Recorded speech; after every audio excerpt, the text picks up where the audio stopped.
Number 6 is something different than pad.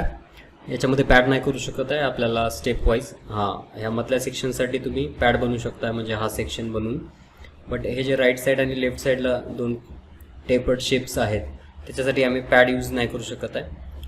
कारण pad जो असतो तो त्याचा कन्सेप्ट काय आहे लक्षात घ्या. ज्यावेळेस आपण कुठलीही स्केच बनवतो तर त्याला आपण ज्यावेळेस पॅड करतो तो खालचा सेक्शन आणि टॉप सेक्शन हे सारखेच असतात, ठीक आहे. तर त्याला पॅड म्हणतो आपण.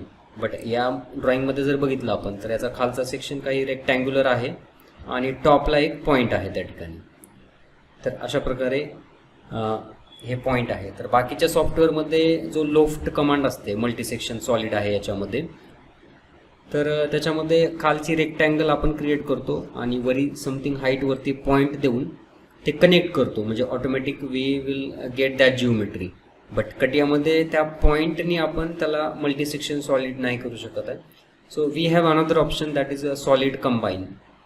तर याच्यामध्ये आपण सॉलिड कंबाईनचा यूज करून, मिररचा यूज करून, म्हणजे एक ऑब्जेक्ट बनवून या साईडला त्याला मिरर करू शकतो आपण. मिरर पण आपण याच्यामध्ये बघू शकतो.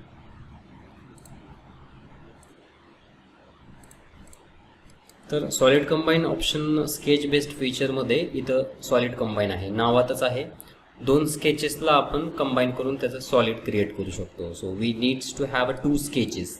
तर याच्यामध्ये आपल्याला 2 स्केचेस कशा बनवायच्यात. एक सेक्शन आपण बनवतोय फक्त लेफ्ट साईडचा, त्याच्यामध्ये हा वाला सेक्शन आपल्याला क्रिएट करायचं असेल तर याच्यामध्ये 2 स्केचेस आपल्याला बेसिकली क्रिएट करायचे आहेत. तर त्याचे आपल्याला व्ह्यूज आधी बघावे लागतील. जसं की फ्रंट व्ह्यूने जर ज्यावेळेस बघतो आपण तर हा एक 50 बाय हाईट त्याची 70 हा एक ट्रायंगल आपल्याला क्रिएट करायचा आहे. आणि दुसरी स्केच असेल दिस वन. आणि ह्या दोघांना ज्यावेळेस ॲड करू आपण, कंबाईन करू, so we will get that shape. So first of all the select front plane, go to the sketch and create profile like that. First point, second height बरोबर ह्या ॲक्सिस वरती त्या सेंटरला. थर्ड, आता यांना सिमेट्रिक करून घेऊया आपण. So first point control second point ह्या दोघांना सिमेट्रिक करायचं आहे ह्या ॲक्सिस भोवती.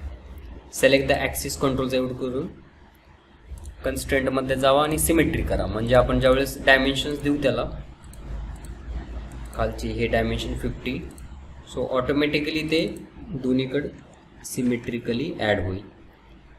One another method is assign height. Height is 70. So exit the sketch. We have created one sketch या सरफेसवरती स्केच आपण. Now at the middle, exactly त्याच्या मिडलला, म्हणजे आपण सेंटरनी बनवल्यामुळं मिडलला प्लेन आहेच already. So select that plane, perpendicular plane त्याला. Go to the sketch option,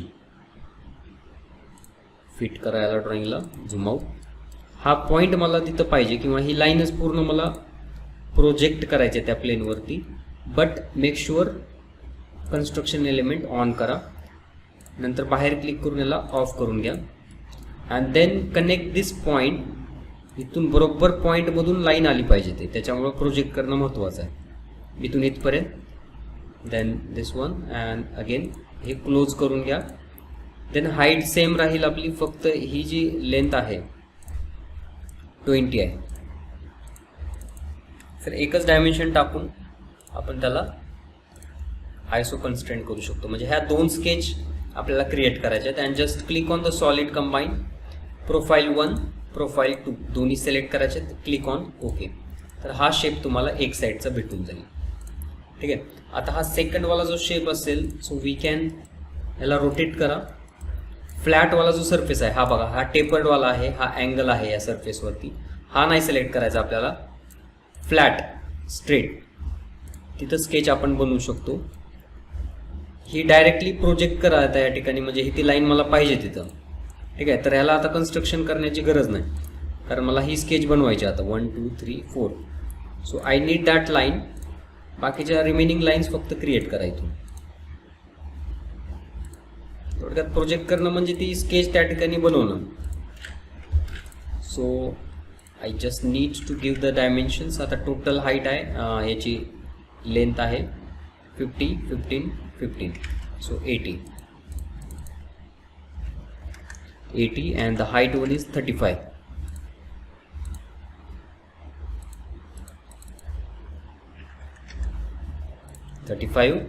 So make sure to make symmetry. This line control second line with this center axis. Go to the constraint, make symmetry. Exit the sketch, constraint झालेला आहे. Click on pad कारण straight आहे आता तिथून. But the distance is 15. Now second पलीकडे जे बनवायचं असेल, so I cannot repeat this because I have a mirror option in transformation feature. But mirror करताना आपल्याला एक सेंटरला प्लेन लागेल. म्हणजे आता हे याच्या ड्रॉइंगच्या एक्झॅक्ट सेंटर जो आहे 20 + 15च्या हाफ 7.5 इथं प्लेन पाहिजे. म्हणजे ह्या प्लेननी ही जी जिओमेट्री आहे इकडे आपण मिरर करू शकतो. म्हणजे इथं प्लेन नाही आहे आता सध्या, प्लेन किंवा कुठलाही सरफेस नाही त्या ठिकाणी. या सरफेसनं मिरर करू शकलो असतो, but I need plane somewhere between that. So I can have option to add plane. Just इथं ऑफसेट फ्रॉम प्लेन घेण्याच्या ऐवजी प्रत्येक वेळेस we have normal to curve option. म्हणजे ज्याच्या सेंटरला तुम्हाला प्लेन टाकायचं ती लाईन सिलेक्ट करायची आहे फक्त. प्लेन टाईपमध्ये नॉर्मल टू कर्व, ज्याच्या सेंटरला प्लेन टाकायचं या लाईनच्या, ऑटोमॅटिक मिडलला तिथं प्लेन क्रिएट होईल. म्हणजे ह्या मिडल प्लेन आला म्हणजे एक्झॅक्ट इथून आपण त्याला मिरर करू शकतो. So I have transformation feature second option mirror directly. Plane already selected आहे, ऑरेंज कलर आहे. Go to the mirror.